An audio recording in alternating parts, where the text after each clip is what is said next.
A'udzu billahi minasyaitonir rajim. Bismillahirrahmanirrahim. Alhamdulillahirabbil alamin. Wassalatu wassalamu ala nabiyyina Muhammadin wa ala alihi wa ashabihi wasallama tasliman katsira. Al-ikhwah wal akhwat, hadirin wal hadirat yang dimuliakan Allah. Insyaallah pada pagi hari ini kita akan memasuki pertemuan yang ketiga dalam pembahasan, yaitu kitab Haqibatu Ta'hil Asy-Syafi'i, bagian pengantar ilmu kaidah fikih, bagian pengantar ilmu kaidah fikih. Alhamdulillah, di dua pertemuan yang lalu kita sudah membahas tentang al-madkhal, atau tentang apa itu ilmu kaidah fikih, yang dilanjutkan dengan membahas tentang kaidah kubro yang pertama, yaitu kaidah al-umur bimaqasidiha.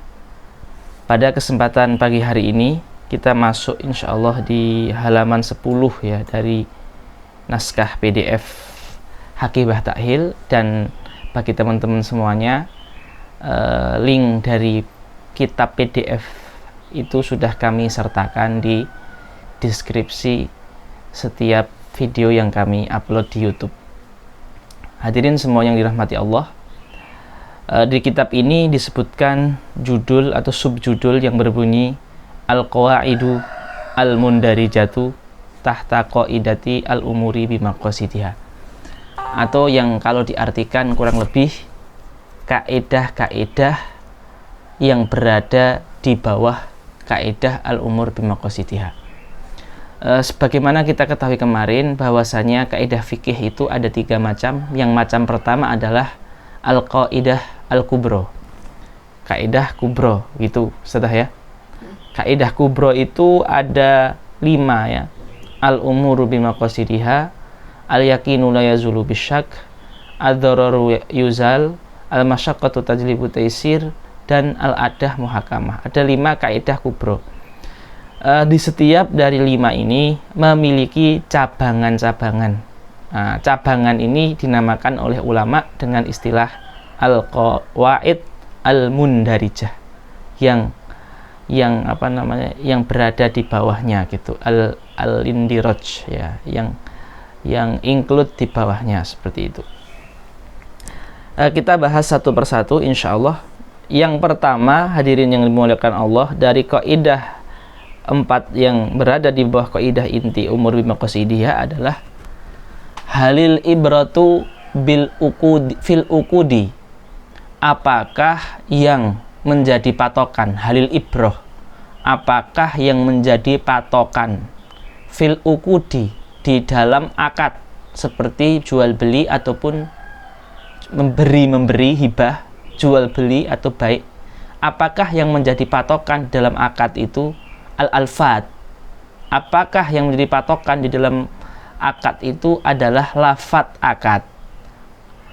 Wal mabani, mabani itu artinya lafad. Awil maqasidul wal ma'ani, atau yang jadi patokan adalah maqasid itu niat. Wal ma'ani, ma'ani itu juga artinya adalah niat. Apakah patokan akad itu lafadz atau niat? Di kitab ini dicontohkan dengan contoh al-hibatu bi'iwat. Lah ini contoh gini ya. Saya beri kamu jam tangan ini dengan syarat kamu memberikan saya 100.000. Saya beri kamu. Saya beri itu akadnya apa? Hibah, ya enggak? Hibah. Dengan syarat 100.000, mensyaratkan harga, itu seperti apa? Jual. Secara lafadz hibah, secara makna jual beli. Apakah ini akad jual beli atau akad hibah? Di mazhab Syafi'iyah itu yang sering dikuatkan adalah lafadz. Jadi itu akadnya hibah.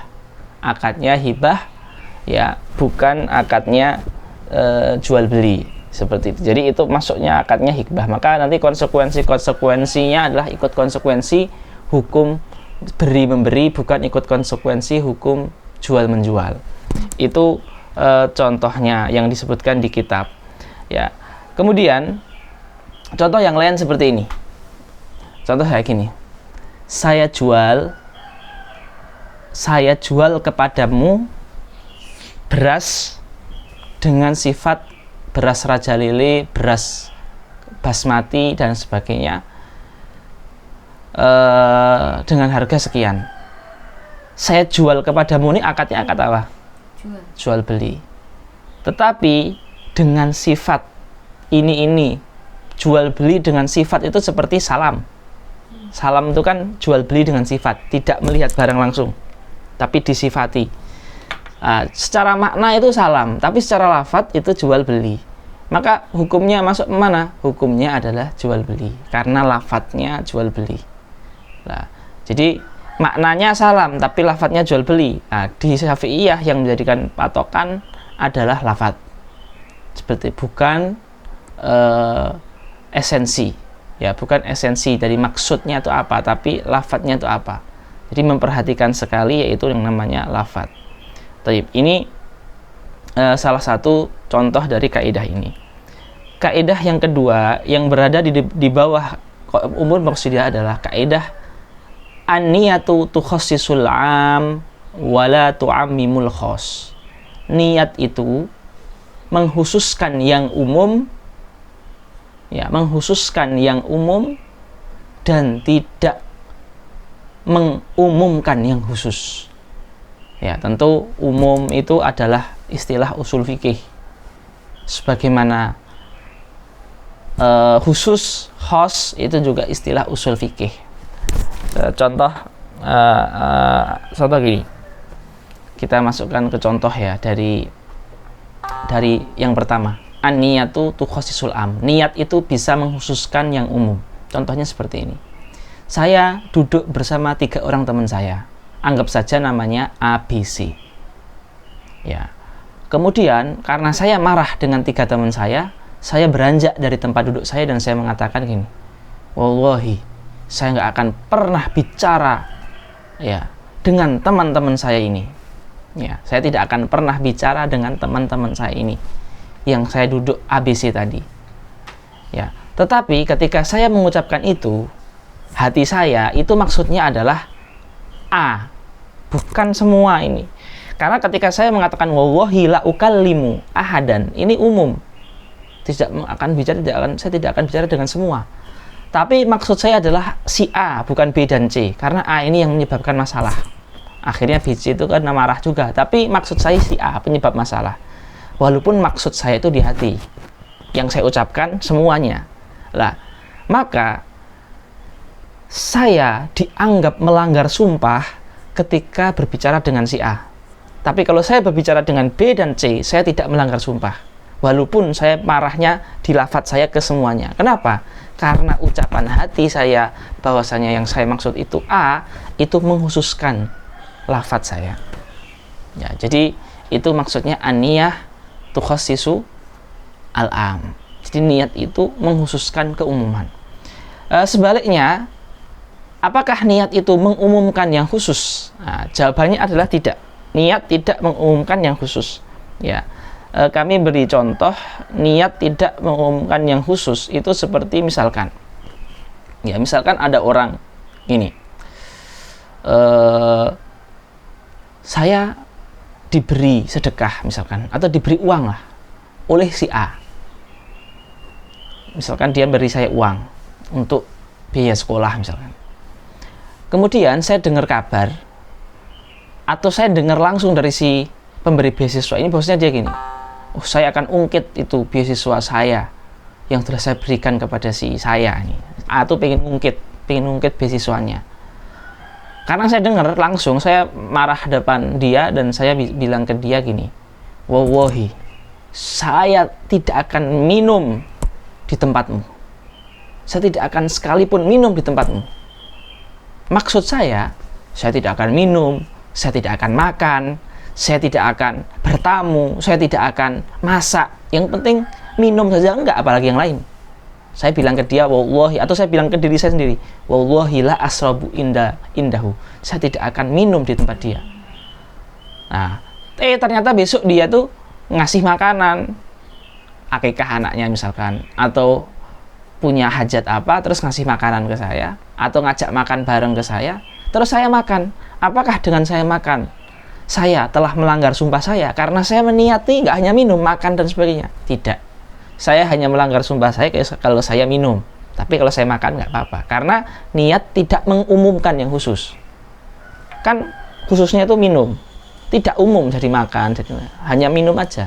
Tapi kalau umum itu bisa dikhususkan, tapi kalau khusus tidak bisa diumumkan. Nah, ini salah satu makna dari kaidah an-niyatu tukhasisul am wala tu'ammimul khas, ya. Difahami Ustaz ya? Iya. Nah, alhamdulillah. Kemudian kaidah yang ketiga, al-aimanu mabniyatun 'alal alfat la 'alal aghrad. Niat sumpah ya. Jadi kaidah turunan niat ini masih tentang sumpah. Jadi apa? Al-aiman jamak dari yamin. Sumpah itu sumpah itu dibangun atas dasar lafadz, tidak dibangun atas dasar niat atau tujuan. Tapi lafadznya apa? Contoh gini, saya tidak akan memakai pakaian yang diberikan oleh si A. Saya berwallahi, saya nggak akan memakai pakaian yang diberikan oleh si A. Karena si A ini kebetulan penjual pakaian dan suka beri pakaian. Tapi saya bersumpah nggak akan memakai pakaian yang diberi oleh si A. Suatu saat saya pergi ke rumah si A dan saya tidak meminta, tapi saya membeli. Pas saya beli, katanya, udah kamu nggak usah bayar. Tapi saya pertama ingin membeli. Ketika membeli, malah dia bilang nggak usah bayar. Ya, tapi awalnya saya ingin beli. Atau saya membeli, harganya 100.000, cuma dikasih harga 10.000. Artinya itu kayak bukan harga, 10.000 itu harga makanan, bukan harga pakaian. Tapi saya suruh bayar 10.000 saja misalkan. Nah, apakah ketika saya menerima diskon yang luar biasa besar ini, saya dinamakan melanggar sumpah saya? Karena saya sudah bersumpah, saya tidak akan memakai pakaian yang diberi oleh si A. Tapi saya ini nggak diberi sebenarnya. Saya tetap beli, tapi harganya tuh nggak masuk akal. Nah, jawabannya, saya tidak melanggar sumpah. Kenapa? Karena sumpah itu dibangun atas dasar lafadz, bukan atas dasar esensi ataupun niat. Walaupun mendiskon mati-matian besar-besaran itu seperti memberi, tapi lafadz saya bukan itu, saya nggak akan memakai pakaian yang didiskon oleh si A. Maka lafadznya itu lebih digantungkan ke lafadznya saja. Jadi saya tidak melanggar sumpah saya. Nah, jadi tidak boleh, kan esensinya sama, kamu diberikan, tidak boleh. Tetap lafadznya yang jadi patokan, karena sumpah itu memang kuat atau hubungannya dengan lafadz, ya. Dan ini hikmahnya besar loh, hikmahnya besar. Jadi setiap orang yang sumpah itu, lingkup sumpah itu sempit. Jadi tidak bisa orang itu mengimajinasi konsekuensi sumpah, sehingga orang tidak mudah berdosa. Karena orang itu, sebagian orang kan mudah bersumpah. Nah, kalau sumpah itu dihukumi dengan konsekuensinya sehingga lafadznya bisa melebar, orang banyak yang berdosa. Dan itu berarti syariat itu sudah sumpah itu ada hukumannya, diperbanyak lagi kemungkinan dihukumnya itu kan. Nah, seperti itu. Itu kaidah yang ketiga. Kaidah yang keempat adalah la thawaba illa binniyah. Nah, maksudnya apa? Ya, ini wadih ya, bahwasanya niat itu bisa merubah adat atau kebiasaan jadi ibadah. Ya, contoh adalah makan, minum, tidur. Itu adalah kebiasaan yang hukumnya asalnya adalah mubah. Tetapi ketika kita meniatkan dengan tidur itu adalah kuat untuk ibadah, atau dengan makan kuat untuk ibadah, dan begitupun minum, maka itu menjadi amal soleh. Maka tidak ada pahala. Kayak yang kemarin, seperti mencuci mayit, tidak harus niat.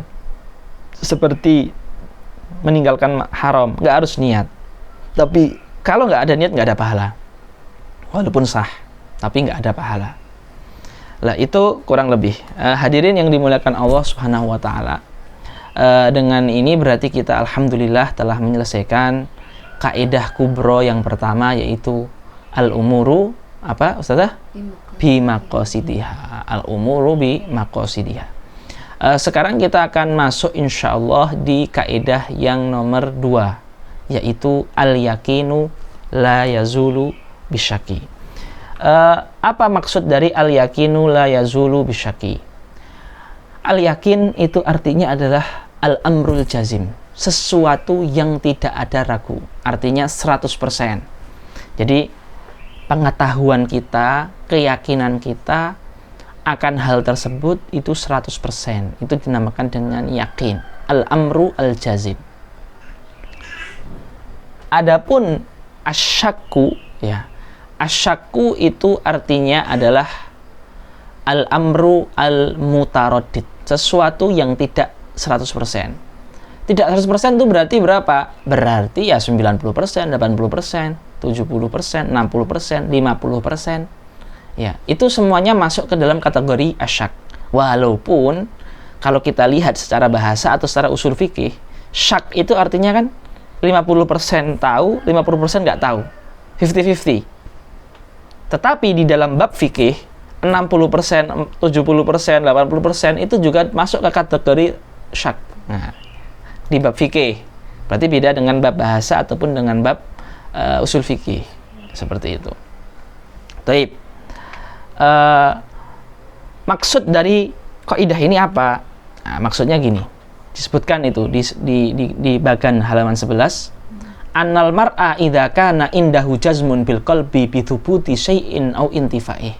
Ketika seseorang memiliki keyakinan 100% akan adanya sesuatu atau tiadanya sesuatu, maka keyakinan akan ada atau tiada itu la yasih an yatrukahu li wujudi syak, tidak boleh dia menafikan keyakinan yang ada atau keyakinan akan tiadanya sesuatu dengan ragu toro'a alaih yang datang belakangan.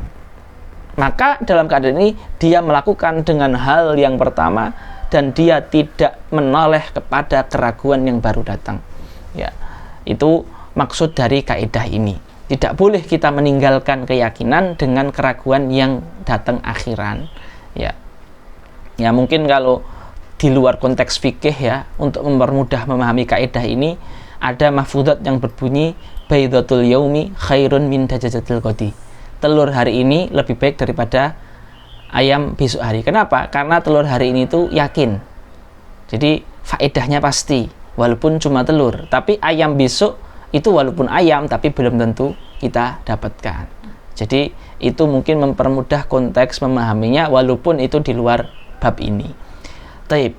Ulama rahimahumullah ketika ketika membangun kaidah ini itu tidak membangun atas dasar hawa nafsu ya, tetapi ini ada landasan hadisnya, dan hadisnya sahih, ada di Bukhari dan ada di Sahih Muslim. Hadis yang pertama, idza wajada ahadukum fi batnihi syai'an fa ashkala alaihi akhraja minhu syai'un am la fala yakhrujanna minal masjid hatta yasma'a sautan aw yajida rihan.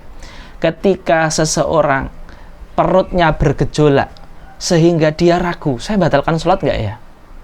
Maka dia tidak boleh membatalkan sholat sehingga dia mendengarkan suara atau mencium bau. Ingat, ini kadang ada orang memahami hadis ini dengan salah. Jadi saya nggak dengar suara, saya nggak mencium bau. Padahal yakin dia itu ada perut gitu. Dia merasakan di duburnya itu perut. Tapi memang nggak semua perut itu berbau dan bersuara. Tapi kita sering kan kita yakin perut nggak ada bau dan nggak ada suara. Tapi kita yakin perut kan nggak ada bau, nggak ada suara, berarti nggak batal dong. Itu pemahaman yang menyelisih ijma'. Imam Nawawi menukil maksud dari hatta yasma'a sautan au yajidarihan itu bukan artinya batal itu baru dengan suara dan dengan bau. Maksudnya hatta yastaiqinal hadatha, sampai dia yakin hadas. Jadi kalau dia pas sholat dan yakin hadas keluar, walaupun tanpa suara dan tanpa bau, sholatnya batal. Nah, jadi hatta yasma'a sautan au yajidarihan maksudnya sampai yakin hadas keluar. Itu. Jadi hatta yasma'a sautan itu maksudnya yakin. Makanya ini ini adalah sandaran ya dari kaidah ini. Dalil yang kedua dari kaidah ini disebutkan di Sahih Muslim, idza sakka ahadukum fi sholatihi falam yudrik kam shalla thalathan am arba'an falyatrahi syakka wal yabni ala mastaiqon. Kalau kamu sholat dan kamu ini 4 atau 3, maka ambil yang yakin. Yang yakin itu berapa? Yang yakin yang lebih sedikit, jelas. Di mana-mana itu yakin itu yang lebih sedikit. Nah, maka 3. Tawaf 7 atau 6? 6. Wudhu 3 atau baru 2? 2. Ya, maka yakin itu adalah yang sedikit. Poin terakhir yang akan kami sampaikan pada pagi hari ini adalah berarti kita katakan yakin itu adalah al-aslu. Dzon itu adalah, atau keraguan atau syak itu adalah far'u, cabang.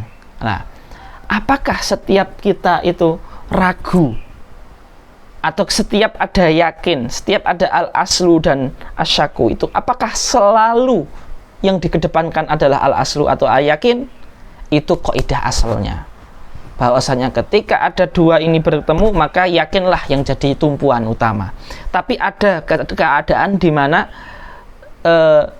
dzon itu dikecualikan ya, karena setiap kaidah itu biasanya ada pengecualian. Likulli qaidatin istisna wa likulli aslin syad. Setiap kaidah ada pengecualian dan setiap asal itu ada yang keluar daripadanya. Itu mesti ada biasanya seperti itu, walaupun tidak banyak, karena namanya juga pengecualian. Contoh pengecualian itu seperti ini. Kita ya lihat sebuah air. Tentu air itu hukum aslinya suci. Ada air itu nggak ada bau, nggak ada warnanya murni. Tapi ada ulama, wali soleh, orang bertakwa datang ke kita, Mas, itu air sudah kena kencing kucing. Perkataan satu orang itu tuh syak, itu tuh dzon. Tapi bahwasanya air aslinya suci itu yakin. Dan perkataan orang itu dzon, secara kaidah itu harusnya tetap suci dong, nggak pengaruh itu perkataan orang itu, walaupun wali Allah, karena cuma satu orang, bukan orang yang banyak, ya kan. Tapi dalam keadaan ini fuqaha Syafi'iyah mengatakan dalam keadaan ini yang dikedepankan adalah perkataan orang yang thiqah, yang jujur tadi, dan ini keluar dari kaidah. Ini pengecualian, asalnya tidak seperti itu secara kaidah. Taib. Hadirin yang dirahmati Allah Subhanahu wa taala, dengan ini maka kita sudah masuk di kaidah kedua, dan besok insyaallah kita masuk di kaidah turunan dari kaidah yang kedua ini. Terima kasih banyak atas segala perhatiannya, semoga menjadi ilmu yang bermanfaat. Wassalamualaikum warahmatullahi wabarakatuh.